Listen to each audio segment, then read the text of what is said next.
Okay, so simplified version of the Seven Nation Army riff we've got.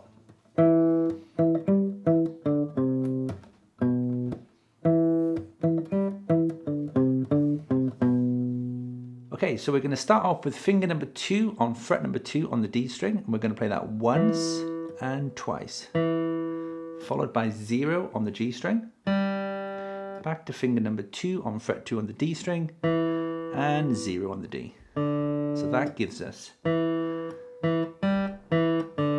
from there we're just going to place finger number 3 on fret 3 on the A string, and finger number 2 on fret number 2 on the A string. So that last part was just, so all together the first part was, second part was, we'll repeat that.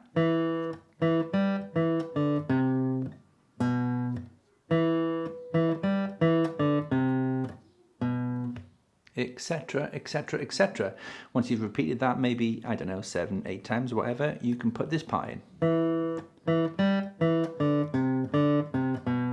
Okay, so that was, it's the same first part, which is, but now the second part changes. We've got 3 on the A, then we've got the open D underneath, back to 3 on the A again, and then 2 on the A.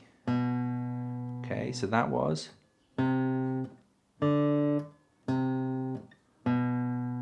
one more time.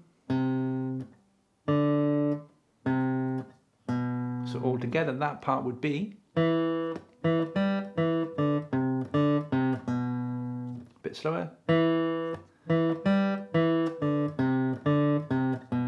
So that there, guys, is how to play a simplified version of Seven Nation Army by the White Stripes. Give that a go. It's a really good one for developing the independence between fingers 2 and 3, and also using a pick to pick individual notes up here. Give that a go, have fun, and I'll see you again soon. Cheers, bye bye.